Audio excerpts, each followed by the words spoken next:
उहाँ गुरु सारापा ब्राह्मण थिए। उनी पूर्वी भारतको राजी अथवा सरोली भन्ने ठाउँमा बस्थे। भनिन्छ उनी स्वयं डाकिनीकै पुत्र हुनुहुन्थ्यो र उहाँ आफू पनि डाकी हुनुहुन्थ्यो रे। ब्राह्मणहरूकै गुरुकुलमा रहेको भए पनि उहाँ वास्तवमै बौद्ध धर्ममा अत्यन्तै श्रद्धा र विश्वास राख्थे र बौद्ध आचार्यहरूबाट उहाँले धेरै बौद्ध धर्म सम्बन्धी र बौद्ध धर्मकै गुह्य मन्त्रको ज्ञान आर्जन गरेका थिए र उहाँ सिङ्गो ब्राह्मण समुदायकै प्रमुख भएको कारणले आफ्नो ब्राह्मण जातिको परम्परा र नियम दीक्षे पालन गर्नुपर्ने एकातिर, अर्कोतिर फेरि बौद्ध धर्ममा अत्यन्तै आस्था भएकोले बौद्ध धर्म अनुरूप र विशेष गरी बौद्ध तन्त्र अनुरूपको सम्बर पनि परिपालन गर्नुपर्ने, यो दुईटै नियमलाई सम्बरलाई उहाँले पालना गर्दै आउनुभयो। र यसै क्रममा उहाँले छ्याङ पिएको अरू ब्राह्मणहरूले थाहा पाउँदै गए र सबै ब्राह्मणहरूले यी कुरालाई थाहा भए पश्चात उनीहरू सबै मिलेर एक दिन राजा रत्नपाल कहाँ निवेदन चढाउन गए कि हे महाराज,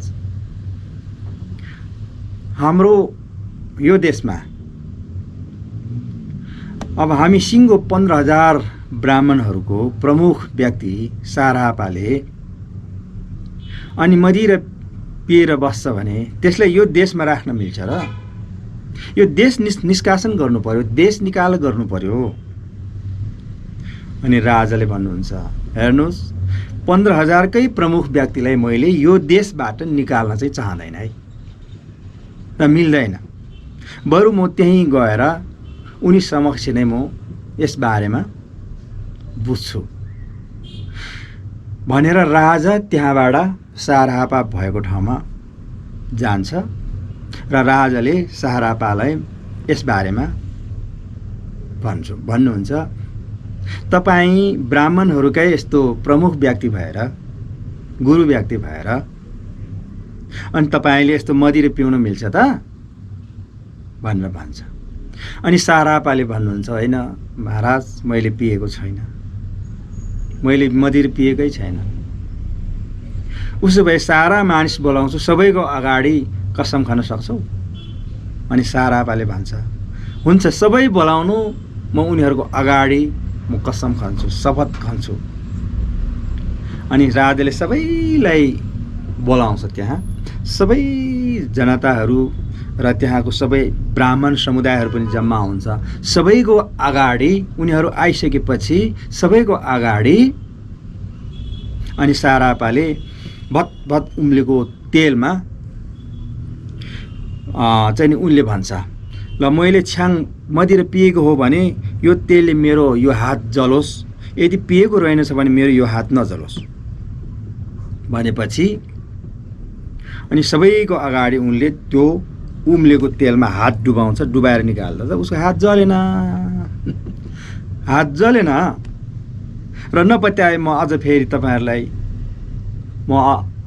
तपाईँहरूको अगाडि यो पनि गर्छु भनी त्यो तामा बिलाएको झोल छ नि, त्यो झोल पनि उसले मुखमा हाले, ल यसले मलाई जलोस्, पिएको हो, छ्याङ पिएको हो भने, होइन भने यसले मलाई नजलोस् भनेपछि त्यो तामा बिलाएको झोलले पनि उसलाई जलेन। नजलेपछि अनि राजाले भन्छ, होइन उनले त छ्याङ पिएको होइन रहेछ नि त, साँच्चीकै पिएको हो त भनेपछि सबैले हो पिएकै हो, उनले पिएकै हो भन्छ। भनेपछि अनि राजाले अब परीक्षण गर्छु, म यिनीहरू यसको परीक्षण गर्छु लिन्छु भनेर अनि भन्छ, ल यो पानीमा सारापासँगै अर्को एकजना ब्राह्मण पनि पस्नुपर्छ, पस्दाखेरि जो पानीभित्र डुब्छ उसले छ्याङ पिएको हुन्छ, जो डुब्दैन उसले पिएको हुँदैन है भनेर अनि दुईजना ब्राह्मणलाई सारासँगै दुईजना एकैसाथ पानीमाथि राखिदिन्छ। अनि सारा भित्र डुब्दै डुबेन, बाहिरै तैरेर बस्छ। अर्को ब्राह्मण चाहिँ चुर्लुम्म डुबे। अनि त्यसपछि साराले भन्छ, हेर्नुहोस् मैले छ्याङ पिएको रहेछ त, छ्याङ पिएको भए डुब्नु पर्थ्यो नि, छ्याङ पिएको छैन मैले, मदिरा पिएको छैन मैले भन्छ। अनि फेरि अरूले चाहिँ पिएकै छ, यसले त पिएकै छ भनेर भनेपछि अनि फेरि तराजु राख्छ। तराजु राखेर अनि एकपट्टि अर्को मान्छे, अर्कोपट्टि चाहिँ नि सारापा, दुईजना राखेर जोख्दाखेरि पनि सारा पनि गरौँ त्यहाँ भन्छ, जोख्नुभन्दा पहिला जो वेट अथवा गरुङ हुन्छ त्यसले छ्याङ पिएको हुँदैन, जो हल्का हुन्छ त्यसले छ्याङ पिएको हुन्छ है भनेर त्यहाँ जोख्दाखेरि सारापा नै गरुङ भएर जान्छ। होइन के हो यो भनेर तीनजना मानिस बराबरको फलाम जोखेर, एकतिर फलाम अर्कोतिर, अनि उनलाई सारापालाई राख्छ।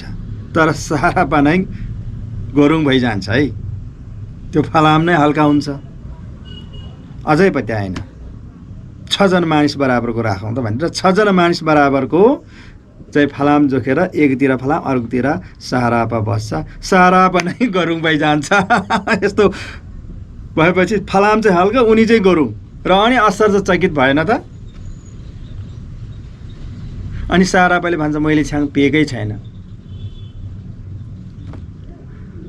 अनि सबै चकित भयो, राजा पनि चकित, जनता समाज सबै आश्चर्यचकित भएर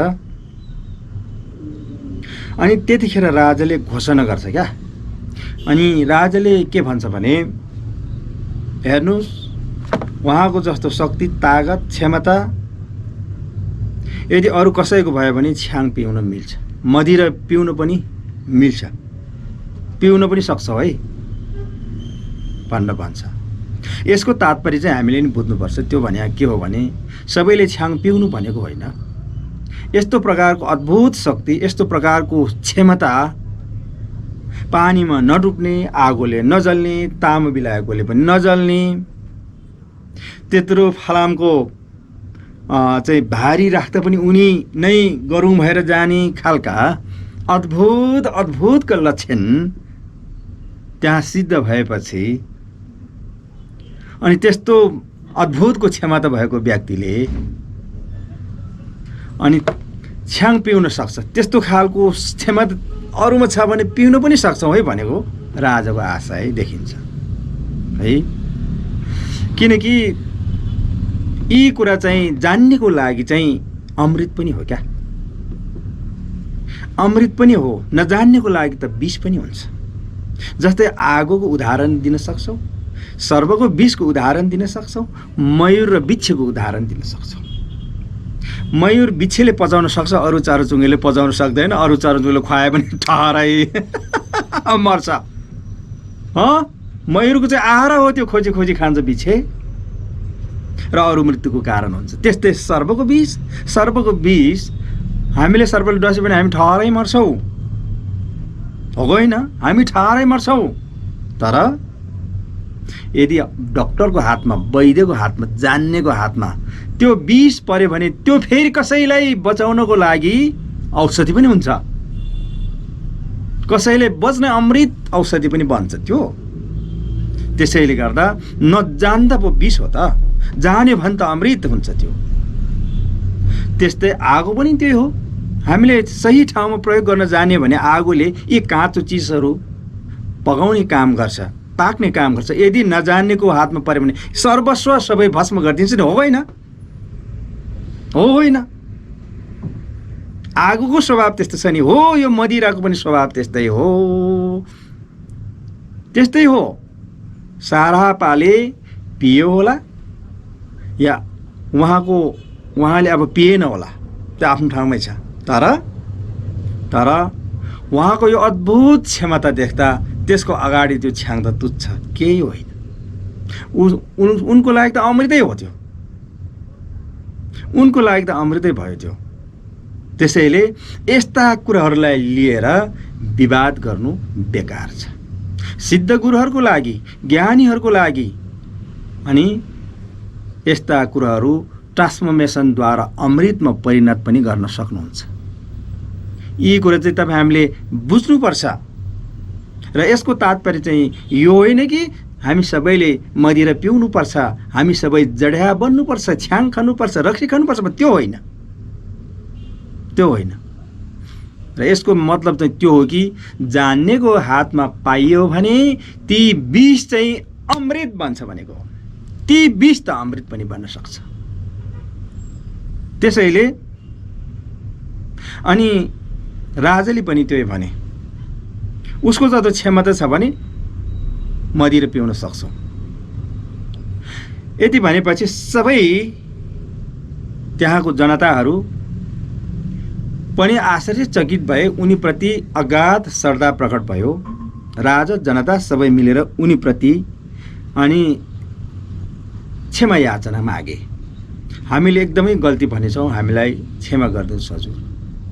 अद्भुतको क्षमा त रहेछ हजुरसँग भनेर सबैले उनीप्रति झुगाव गर्दै क्षमा याचना गर्दै अनि सबैले भने बरु हजुरले हामीलाई शिक्षा दिनुहोस्, हजुरले हामीलाई ज्ञान दिनुहोस् भनेर अनुरोध गरेपछि उहाँले 3 वटा दोहा गाइयो। दोहा कविता चाहिँ 3 प्रकारको, जस्तै राजाको लागि एउटा, अनि रानीको लागि, त्यस पछाडि प्रजा जनताको लागि गरेर 3 प्रकारको उहाँले दोहा गाएर उहाँहरूलाई सुनाउनु भयो भनिन्छ। र उहाँले यस प्रकारको अद्भुतको कार्य गरिसके पश्चात अनि सबै ब्राह्मणहरू, सबै जनताहरू प्रभावित भए र उनीहरूले आफ्नो ब्राह्मणका परम्परा धर्मलाई त्यागेर तपाईँको अनि बौद्ध धर्ममा प्रवेश भयो। सारापाको प्रभावबाट बौद्ध धर्ममा प्रवेश भए। अनि राजाले पनि सारापाको शिक्षा पाएर जीवनमा सिद्धि लाभ गरे भनिन्छ। त्यसपछि अनि सारापा आफ्नो लागि एकजना नोकर्नी पहिल्यै राखेका थिए, जो 15 वर्षकी आफूलाई भोजन पकाउन र आफूलाई स्याहार सुसार गर्नको लागि राखेकी। उनलाई लिएर अब त्यहाँबाट उनी अर्को प्रदेशतिर जानुहुन्छ र अर्को ठाउँमा गएर एउटा बिहार प्राप्त हुन्छ र त्यो बिहारमा दुवैजना त्यहीँ बस्छ। दम्पत्य जीवन भएर श्रीमान श्रीमतीको रूपमा उनीहरू त्यहाँ बस्छ र अनि श्रीमान ध्यान साधना गर्ने, श्रीमती चाहिँ अनि भोजन पकाउने इत्यादि। र एक दिनको कुरा, अनि श्रीमानले सारापाले आफ्नी श्रीमतीलाई भन्छ, श्रीमती मलाई त आज मुलाको साग खान मन लाग्यो। अनि श्रीमतीले हातपत्र गएर मुलाको साग, भैँसीको दही आफ्नो पतिको लागि भनेर लिएर आउँछ। आउँदाखेरि अनि सारापा गुरु पुरै गहिरो ध्यानमा बसिसकेका थिए, निकै गहिरो ध्यानमा। त्यो ध्यान ठ्याक्कै 12 वर्षसम्म लागेको भनिन्छ। 12 वर्षसम्म चाहिँ त्यो ध्यान निरन्तर थियो, जागेको थिएन उहाँ। अनि त्यस पछाडि ध्यानमा भएको देखेपछि उनी त्यहाँबाट फर्के। ठ्याक्कै 12 वर्षपछि चाहिँ नि उनी त्यहाँबाट बिम्ज्यो, ध्यानबाट जाग्छ। ध्यानबाट यसो जागेर अनि श्रीमतीलाई बोलाउँछ, आउँछिन्। अनि उनले भन्छ, श्रीमती खोइ त मुलाको साग खोइ त मुलाको साग नानी, मुलाको साग खोइ खानु पर्यो नि त भनेर भन्छ। अनि श्रीमतीले 12 वर्षसम्म तपाईँ त्यस प्रकारको ध्यानमा बसेर यतिखेर कहाँको मुलाको साग पाइन्छ? त्यही पनि हिजो आज फेरि यो जाडोको महिना छ, जाडोको महिनामा मुलाको साग पाइन्छ र? पत्नी श्रीमतीले यस प्रकारले भन्छन्। अनि सारापा श्रीमानले भन्नुहुन्छ, ल ठिक छ अब हेर्नु, अब तिमी बसै, म अब एकान्त तपोवनमा जङ्गलमा फेरि लामो समयसम्म ध्यान गर्नको लागि जान्छु। म एकान्त जीवन बिताउँछु भनेर भन्छ। अनि श्रीमतीले भन्छन्, श्रीमान त्यसो नभन्नुहोस्। यो शरीरको विविधता अथवा शरीरको एकान्त त के एकान्त? शरीरको अरण्य, शरीरको शून्य के एकान्त? श्रीमान, यो मनको निमित्त, मनको विकल्पनको विविधता, त्यसको एकान्त पो परम एकान्त हो श्रीमान। त्यो पो त परम एकान्त।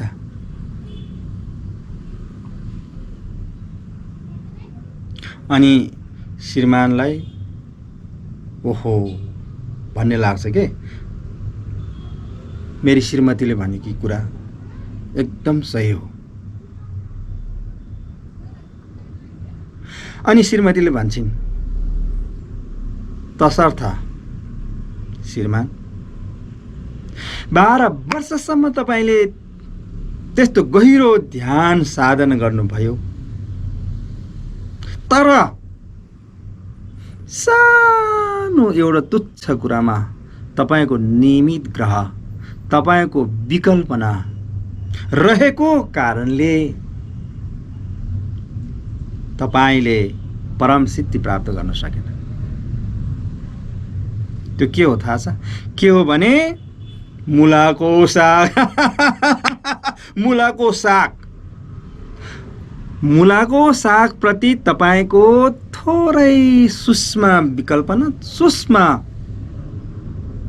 निमित ग्रह बाँकी रहेको कारणले तपाईको एकान्त, तपाईको शून्य बोध भएन। भनेपछि श्रीमानलाई ओहो साँच्चै हो रहेछ भनेर अनि त्यो भएको थोरै सूक्ष्म विकल्पना छ नि, त्यो विकल्पना उनले त्यागे। त्यस पछाडि सत्यको दर्शन भयो, सत्यको बोध भयो, प्राकृतिक वास्तविक यथार्थताको बोध भयो। फलस्वरूप उनले महामुद्रको परम सिद्धि समेत लाभ गरे भनिन्छ। र यस प्रकार परम सिद्धि लाभ गरिसके पश्चात र अपरिमेय प्राणीहरूको कल्याण गर्नुभयो साराहापा गुरुले।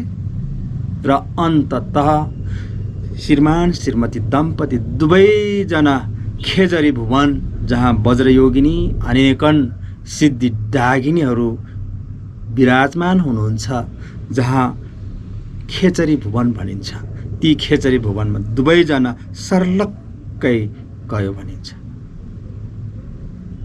यस प्रकारले प्रत्यक्ष घटेको घटना यो साराहापा गुरुको जीवनमा घटेको हो। 84 महासिद्ध मध्येकै एकजना महासिद्ध गुरुको जीवनमा घटेको घटना हो, कथा हो। मित्रहरू, मैले यो कुरा जस्ताका तस्तै मैले भन्न सकेको पक्कै पनि छैन, किनकि मैले यो कथा वाचन गर्दा कति त्रुटि कमजोरी भएको हुन सक्दछ। त्यसको लागि म विद्वत गुरुवर्गहरूमा क्षमा प्रायश्चित पनि गर्न चाहन्छु। र मेरो आशा यो हो कि, सन्देश यो हो कि कथा भन्दा पनि सन्देशलाई हेर्नुहोला, सन्देशको तात्पर्य, त्यसको महत्त्वलाई बुझ्नुहोला कि यसले भन्न खोजेको सन्देश चाहिँ के रहेछ भने विद्वानको हातमा पर्यो भने विष पनि अमृत बन्दछ, विद्वानको हातमा पर्यो भने विष पनि अमृतमा परिणत हुन्छ। र यदि विकल्पलाई बुझ्यो भने, विकल्प नै बन्धन हो भनेर बुझ्यो भने, विकल्प र निमित्त नै बन्धन हो भनेर बुझ्यो भने, त्यो निमित्तलाई त्याग्दछ, त्यो निमित्तलाई त्याग्यो भने परम सिद्धि लाभ गर्दछ। यी नै हो सन्देश।